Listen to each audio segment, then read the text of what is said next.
My name is Adam Keller. I was a contractor, just a regular civilian, really, working for a small aerospace engineering firm in Nevada.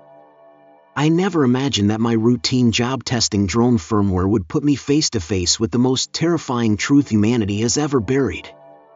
It started on a Tuesday. A plain envelope showed up on my doorstep. No name. No stamp. Just my address, typed. Inside was a letter printed in bold courier font. Your clearance has been granted. Report to Groom Lake, Entry 3, July 15th, 0400. Do not speak of this to anyone. Burn this message after reading. At first, I thought it was a joke. But as I flipped the envelope in my hands, I noticed the bottom corner was imprinted with a faint watermark. Majestic 12. I had only heard whispers of that name, deep conspiracies, late-night forums, crazy YouTube channels. But something inside me stirred. I burned the letter, just like it said. And I showed up at Groom Lake at 3:45 a.m. I expected security, maybe a couple of guys in fatigues. What I saw was a military checkpoint unlike anything I'd ever encountered. Towering turrets. Motion scanners. Men with no insignia, wearing black body armor and full face visors. One of them scanned my retina. No words. The gate slid open with a silent hiss. A voice came from an unseen speaker. Welcome to Site Theta. Follow the lights. Theta? This wasn't Area 51, not the one on the maps. Not the one tourists point at from 20 miles away. This was deeper. A black SUV pulled up next to me. The door opened by itself. I climbed in. We drove in silence across the desert for what felt like hours. The sun hadn't risen yet. The horizon looked endless. And then I saw it. A metallic cube, almost 10 stories tall, half buried in the desert floor. No windows. Just a giant hatch that began to slide open as we approached. We descended. The elevator was smooth. No sound, no vibration. Just silence and the low hum of invisible machinery. It felt like we were going down forever. Finally, the doors opened. And I stepped into a different world. The underground base was massive, cold, clinical, and humming with energy. There were corridors labeled in Greek letters, strange glowing conduits in the walls, and personnel walking briskly in lab coats or armored suits. I was met by a man named Dr. Calvin Rourke. He didn't shake my hand. You've been selected for Observation Protocol 7, he said flatly. No questions, no delay. Follow me. We walked through what looked like a decontamination tunnel. Lights scanned me. My clothes were stripped, replaced with a black jumpsuit.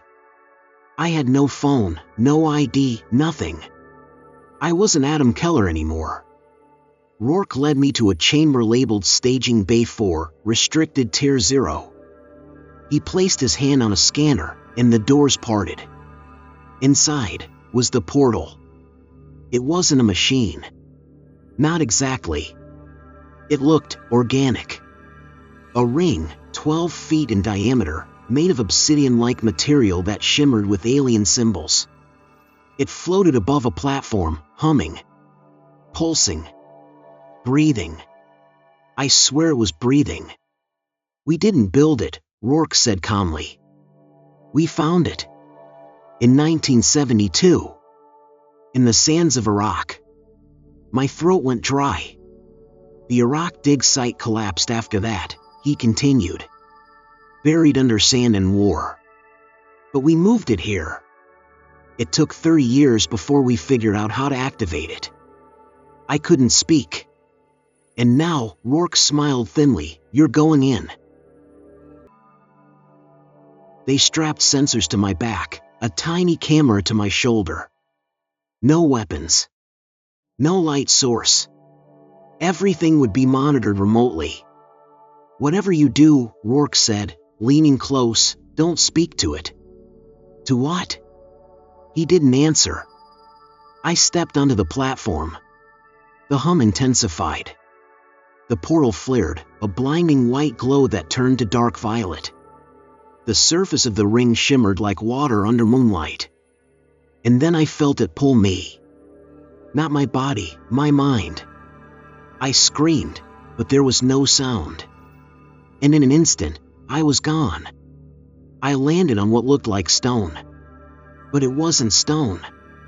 It was warm, like skin. Everything around me was dark, except for faint, blue veins running through the walls. It was a corridor. A tunnel. But the walls were pulsing.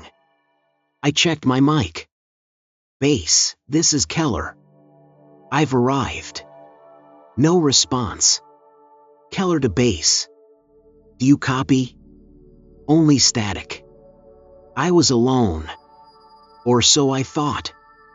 As I moved deeper into the tunnel, the walls began to change, faces forming beneath the surface. Human faces. Twisted in agony. Mouths frozen open, as if mid-scream. Their eyes blinked. "Keller." A whisper. I spun around. Nothing. "Base, I'm hearing voices. I think I'm hallucinating." But I knew it wasn't a hallucination. The portal didn't lead to another planet. It led to something far older. Far more conscious. The tunnel opened into a vast chamber, miles wide, with no ceiling. In the center stood a monolith, black, smooth, and hovering inches off the ground. I approached it slowly. Suddenly, the air vibrated. A tone filled my head. Not a sound, but a thought. "We see you." I fell to my knees. The monolith lit up with symbols, ones I had never seen but somehow understood. It showed Earth. Then humans. Then, the portal. And then, something escaping from it. A shadow. With eyes. The last image was a human skeleton floating in space, its skull cracked open from the inside. I ran. I ran until my lungs screamed. The tunnel pulsed around me, shifting like muscle under skin. The blue veins brightened as I passed, as if reacting to my fear. I found the spot I'd arrived from. Or thought I had. But the portal was gone.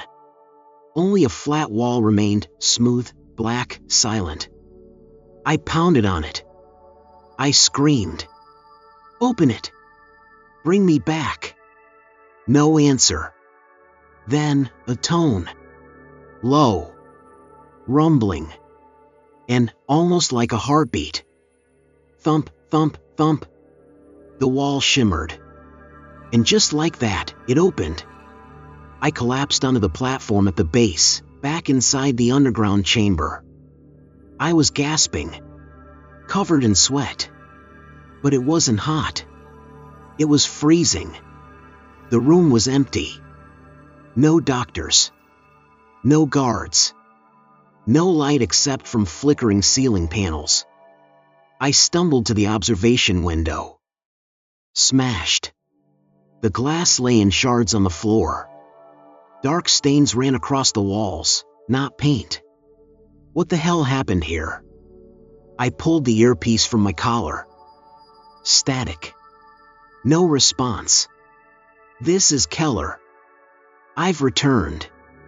Requesting immediate evac." Still nothing. The door to the chamber was open, twisted off its hinges. Something had torn through it from the inside. And then I noticed something worse. The air smelled wrong. Like ozone and rotting metal. I made my way through the corridors. Every hallway was abandoned.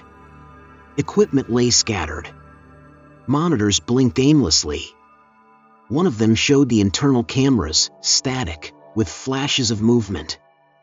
I paused. Rewound the feed. Frame by frame. There, something tall and black, with limbs too long, gliding down a corridor. No sound. Just motion blur. Then, it looked directly at the camera. And smiled. I reached the operations center. Doors sealed. I overrode them manually. Inside, chaos. Bodies. Half melted. Some fused to the walls. Others looked emptied. Their faces stretched, mouths open, like they tried to scream their souls out. And on the far wall, written in blood, "They followed you back." A voice crackled on a nearby console. "Keller, is that you?" I froze. "Rourke?" I whispered. "Don't say its name. Don't let it hear you." "What happened? What followed me?" His voice dropped. "We don't know what it is.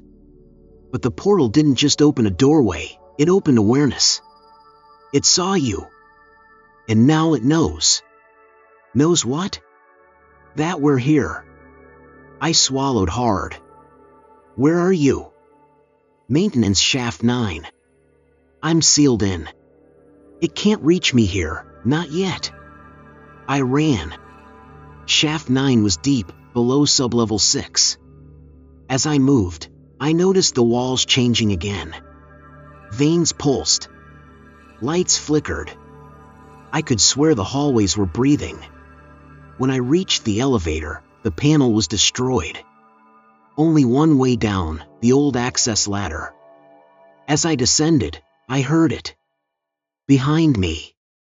Above me. Moving fast. Click, click, click. Not footsteps. Something else. Something multi-jointed. I climbed faster. Nearly fell twice. My fingers slipped on something warm and wet, coating the rungs. Then, finally, shaft 9. I dropped to the floor. Crawled through a narrow access door. And there he was. He looked different. Pale. Eyes sunken. Like he hadn't slept in days. "You shouldn't have come back." I didn't have a choice. He nodded, slowly. "It's learning. Fast. It's rewriting the structure of the base. Turning it into something alive." I looked around. This place was sealed off. No one knows it exists. How is this happening? He held up a data drive. Because it wanted to be found. The portal, it's not a gate. It's a seed. We just gave it soil. He plugged the drive into a handheld console. A video began to play. Black and white footage. A desert dig site. Iraqi scientists uncovering something buried beneath a ziggurat. They brush away sand. And find the monolith. Then the video cut to a military operation. U.S. soldiers recovering the artifact. Transports. Tents. Bodies. One soldier stands in front of the camera. Speaking directly into it. We thought it was dead. But it's not. It's dreaming. And dreams spread. The footage ends. "The Pentagon covered it all up," Rourke muttered. "Moved it to Nevada. Kept it dormant. Until we woke it up. So how do we stop it?" I asked. Rourke looked at me with haunted eyes. "You can't." A low growl echoed through the shaft. The lights flickered red.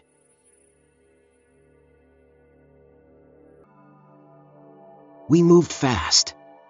Rourke led the way through old maintenance tunnels, tight, metallic corridors with dripping pipes and flickering emergency lights. The main lifts were offline. Surveillance was dead.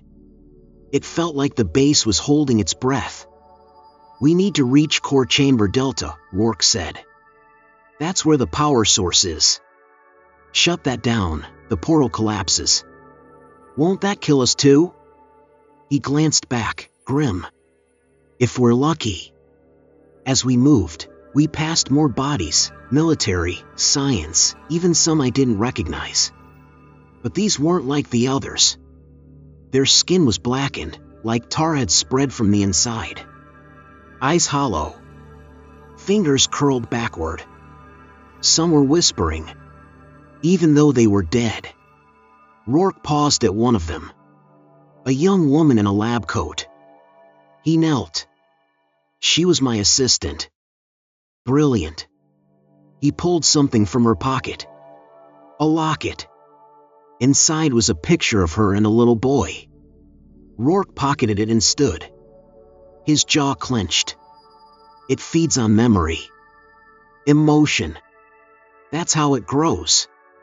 As we approached the lower chambers, we began to feel it, a rhythmic pulse that vibrated the air. Thump. Thump. Thump. Like a heartbeat, but mechanical. The corridors changed again. Walls had new textures, like smooth bone. Strange glyphs etched themselves in real time into the surface as we passed. At one point, Rourke stopped and held his head. It's speaking again. What's it saying? He looked pale. It wants you.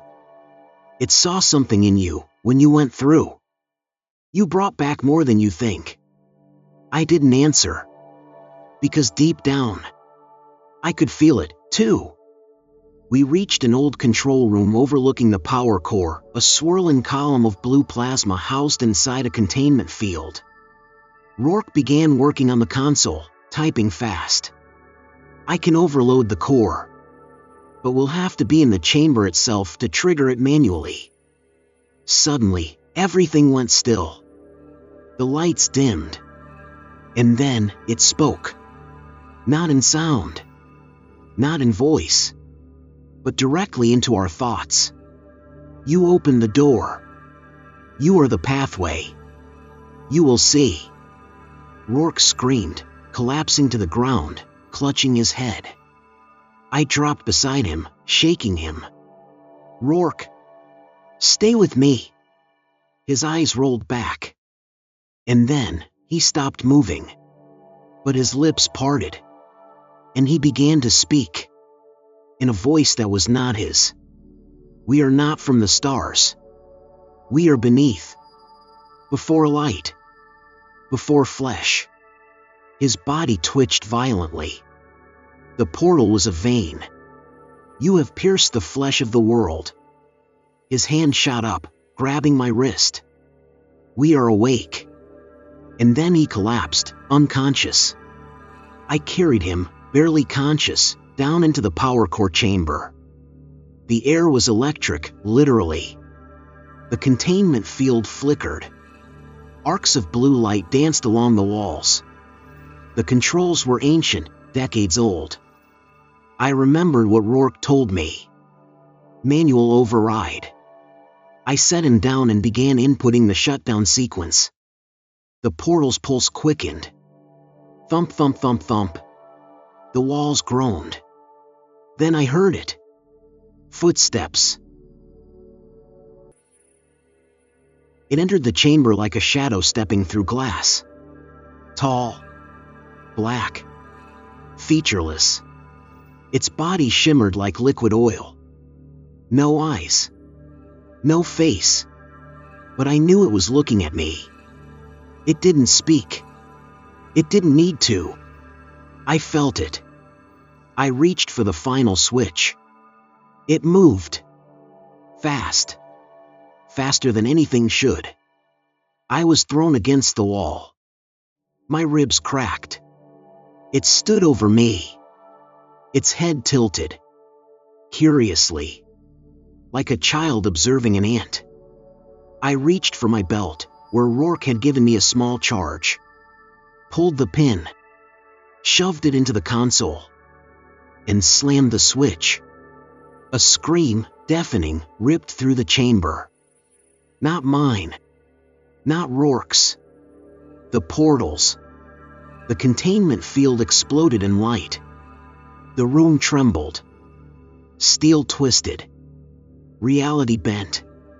The last thing I saw was the Guardian dissolving into vapor, screaming in 1,000 voices. And then, nothing. I woke up on the desert floor. Burned. Broken. Alone. A helicopter hovered above. Soldiers in hazmat suits swarmed. I blacked out again. When I woke up next, I was in a hospital. Military. No windows. A man in a suit sat beside me. "You've been cleared, Mr. Keller. You're going home." "The portal?" He smiled. "There is no portal." "Rourke?" "There is no Rourke." He stood. "Don't speak of this. Ever. And if I do?" He leaned close. "You won't.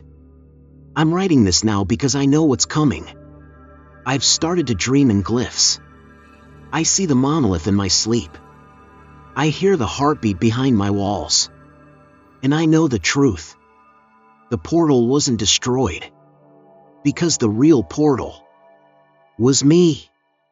It's been 31 days since I returned from Site Theta. I haven't spoken to anyone about what happened, at least not out loud. But I feel it, spreading. It started small. Electronic devices flickering when I walked past. Street lights dimming when I got close. Then came the dreams, first the portal, then the monolith. And now, something else. A presence. Watching. Waiting. I see it in reflections. In shadows that don't move with the light. And sometimes, just sometimes, I hear the heartbeat again. After my release, the government gave me a fake job, a new home, and weekly psych evaluations. All smiles. All scripted. But I wasn't the only one who made it out. I hacked a secure line 2 nights ago. Got access to a fragmented recording. A voice, Rourke's, half corrupted, but still clear enough. It was never about the portal. The whole project, the mission, was to see who could survive exposure. Keller made it back. Which means, he's the carrier. I ran tests on myself. Brain scans. EEGs.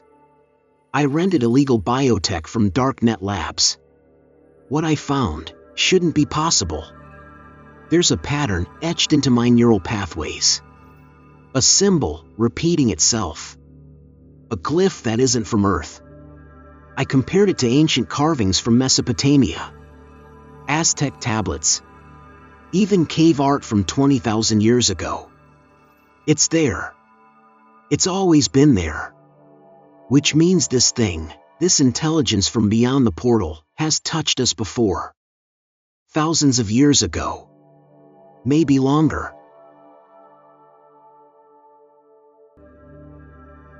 It's not just in me anymore.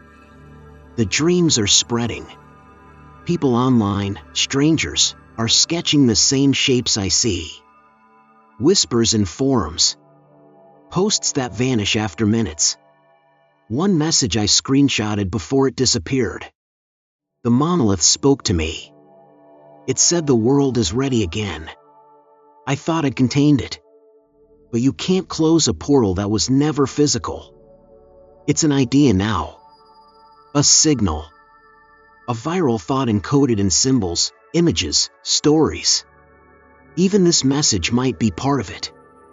And if you're still reading, then it's already inside you. I leave you with this. The last frame of the footage recovered from the Site Theta explosion. It was only 1 second long. Corrupted. Blurred. But sharpened. It reveals a figure. Standing at the edge of the ruined portal. Its body made of writhing tendrils. A human skull embedded in its chest. It's me. Or what I'm becoming. And the timestamp? Midnight. Meaning. The beginning. Not the end. So if you ever see strange glyphs. If your reflection blinks when you don't. If your dreams pulse with a sound like a heartbeat, don't run. Don't scream. It already knows where you are. Because the portal didn't open. It awoke. And now it's watching us all.